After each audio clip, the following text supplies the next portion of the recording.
Madame, mademoiselle, monsieur, bonjour et bienvenue dans une nouvelle web-série où nous allons cette fois aborder la question du transhumanisme.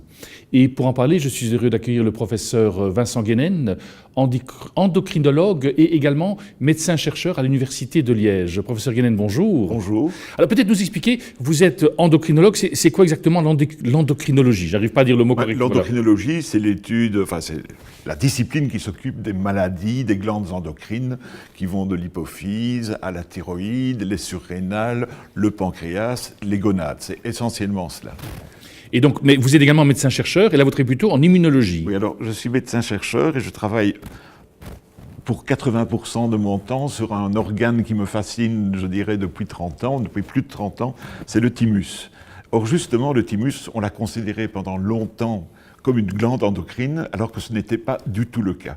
Et nos travaux ont permis de contribuer à mettre plus en évidence le réel rôle physiologique du thymus. Et c'est quoi exactement le thymus? Et il se situe où, le thymus? Le thymus est ici, juste derrière votre sternum, et donc il est situé devant le cœur et entre les deux poumons. Et c'est un organe qu'on a déjà découvert dans la Grèce antique, du temps de Galien. En tout cas, c'est Galien qui en parle le premier, mais jusqu'au milieu du XXe siècle, on ne savait pas sa fonction, on ne la connaissait pas. Et c'est un Australien du nom de Jack Miller qui a montré que c'était un organe extrêmement important pour le développement d'une certaine population de cellules qu'on appelle les lymphocytes. Lymphocytes T pour thymodépendant. Et à partir de ce moment-là, on a pu comprendre que le thymus jouait un rôle important dans le système immunitaire. Et puis plus récemment, à partir fin des années 80, on a montré qu'il jouait un rôle essentiel dans ce qu'on appelle aujourd'hui la programmation de la tolérance du système immunitaire vis-à-vis du soi. Donc, qu'est-ce que c'est la tolérance du système immunitaire? Ça veut dire que nous avons tous un système immunitaire qui nous défend contre pratiquement un univers d'agents étrangers, mais en même temps, il ne nous attaque pas dans les conditions normales. Parce qu'il y a toute une série de maladies auto-immunes qui sont des maladies liées au fait que le système immunitaire nous attaque. Eh bien, l'organe qui est responsable de cette programmation de la tolérance immunitaire centrale, c'est le thymus. Donc il a ce double rôle, à la fois dans le développement des lymphocytes T, mais en même temps instaurer la tolérance du système immunitaire vis-à-vis de l'organisme qu'il abrite.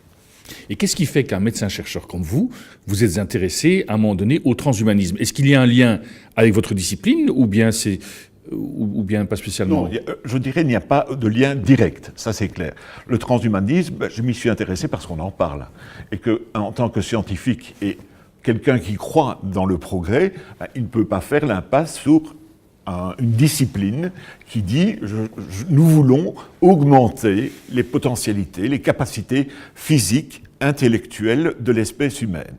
Donc forcément, je dirais par la nature des choses et par mon métier de chercheur scientifique, je me suis intéressé au transhumanisme sans pour cela devenir un expert du tout dans ce monde-là. Et je ne fais pas partie non plus d'associations de transhumanistes ni quoi que ce soit. Et pour vous, c'est quoi exactement le transhumanisme, si vous deviez le définir? Le transhumanisme, c'est la volonté d'utiliser les moyens techniques aujourd'hui et qui vont encore progresser pour améliorer, pour augmenter les capacités physiques et intellectuelles de l'homme, voire même lui conférer l'immortalité. Ça se trouve, c'est le premier article de la déclaration transhumaniste qui a été remise à jour, et la dernière version date de 2016, et le premier article, c'est celui-là. Et c'est donc, il demande aussi dans cette déclaration qu'on donne à la recherche, qu'on donne les moyens pour pratiquer cette recherche visant à augmenter les potentialités humaines. Cette quête de l'immortalité, quoi, c'est une peur de la mort? Oui, je pense qu'au départ, c'est cela.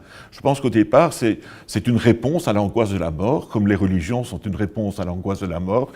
Et quelque part, on ne peut pas nier qu'il y a un aspect idéologique, voire religieux dans le transhumanisme, où effectivement, c'est l'aspiration à conquérir l'immortalité. Ou en tout cas, dans un premier temps, à reculer les limites de la longévité. Mais ça signifie que, finalement, c'est une forme de religion. Oui, pour moi, c'est une forme de religion. C'est une forme de religion. C'est une forme de religion. Dans le courant du New Age, que vous le mettrez là ou pas spécialement? Non, mais je crois qu'il y a vraiment une spiritualité et un aspect de technolatrie. Hein. C'est faire une confiance absolue dans la technologie. Et donc le transhumanisme repose sur ces 4 lettres qu'on appelle N, B, I, C. N, ce sont les nanotechnologies. B, c'est toutes les biotechnologies et en particulier les manipulations génétiques. Le I, c'est tout ce qui est informatique, théorie de l'information, l'intelligence artificielle. Et le C, c'est toutes les sciences cognitives. C'est l'aspect le plus élevé des neurosciences pour pouvoir arriver à utiliser les capacités encore plus importante de notre cerveau. Ce que je voudrais alors peut-être dans cette première capsule avec vous, c'est de comprendre le N. C'est quoi le N de les nanotechnologies? C'est quoi exactement? C'est un beau mot, mais... Nanotechnologie, c'est en fait utiliser quelque chose d'infiniment petit pour, par exemple, cibler un médicament à un endroit précis dans le corps humain et aller, avec ce médicament, détruire une partie lésée, essentielle. Donc, en gros, c'est cela, parce que là non plus, je ne suis vraiment pas un spécialiste des nanotechnologies. Donc, ces différentes technologies, quelque part, s'associent pour augmenter l'homme, pour augmenter les potentialités physiques et intellectuelles, et aussi réparer les maladies, rendre l'homme dégagé de toutes les maladies possibles. C'est un idéal, hein, c'est une utopie. Est-ce qu'elle rejoint quelque part la foi chrétienne qui propose aussi l'être humain en devenir? Est-ce qu'il y a des parallélismes qui peuvent se faire? Mais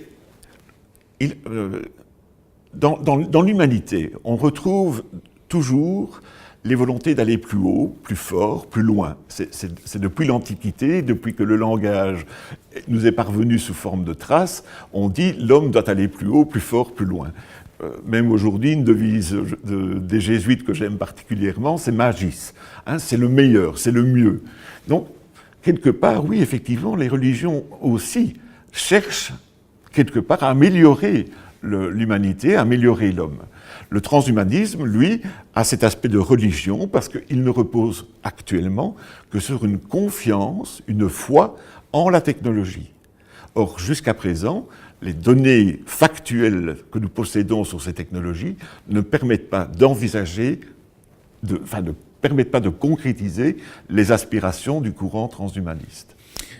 Quand vous dites qu'il y a une espèce de confiance totale en la technologie, aveugle, vous allez nous dire qu'elle est aveugle. Pour moi, pour les transhumanistes, hein, je parle bien pour les transhumanistes, il y a une confiance aveugle dans les technologies. Oui. Quelque part, on retrouve cette idée de toute puissance. Oui. La technologie est le Dieu qui devient Ah mais c'est l'homme-dieu. On est dans la période de l'homme-dieu. L'homme veut prendre possession, veut prendre le contrôle de son évolution. Donc là, alors que jusqu'à présent, nous sommes un produit de l'évolution depuis 3,8 milliards d'années, depuis que la vie est apparue sur la Terre, nous sommes le produit d'une évolution. Maintenant, les transhumanistes disent, nous sommes le point ultime de l'évolution, maintenant c'est à nous de prendre en charge notre propre évolution. Et donc c'est de créer parfois ce qu'on appelle le post-humain. Qu'est-ce qui va suivre l'homme? Eh bien c'est l'homme qui va le décider, qui va contrôler sa propre évolution.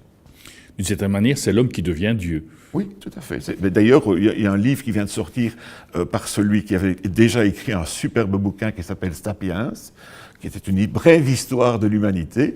Eh bien, il vient de sortir un livre qui n'est pas encore disponible en français, mais qui s'appelle L'Homme-Dieu, où là, justement, il va parler de cette volonté de prise de possession sur sa propre évolution future. Il y a donc des risques. Mais je pense qu'il faut faire preuve de discernement. Il faut faire preuve de discernement et faire attention à un abus de confiance dans ces technologies. Parce qu'il ne faut pas rappeler que un des fondateurs du transhumanisme, c'était un certain Julian Huxley, un Anglais, et au départ, Julian Huxley défendait l'eugénisme. L'eugénisme dans une bonne perspective. Hein. L'idée de Huxley, c'était il faut arriver avec les nouveaux moyens biologiques à débarrasser l'homme de tous ses défauts. On peut aller loin hein, comme ça. Mais comme l'eugénisme a donné les dérives qu'on a connues pendant la Seconde Guerre mondiale, après la Seconde Guerre mondiale, Huxley s'est débarrassé de ce mot d'eugénisme et a fondé le nom de transhumanisme. Et d'ailleurs, on lui a quand même confié les rênes de l'UNESCO.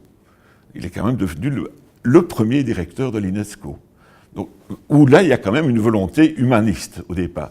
Mais je dirais que dans le transhumanisme, tel qu'on le dit aujourd'hui, tel qu'on le décrit, ce transhumanisme, d'humanisme, il n'a que le nom. C'est d'abord une confiance aveugle dans la machine et dans les nouvelles techniques. On aura l'occasion d'y revenir. Nous arrivons déjà au terme de cette première capsule liant cette thématique au transhumanisme. Nous nous retrouverons très très bientôt.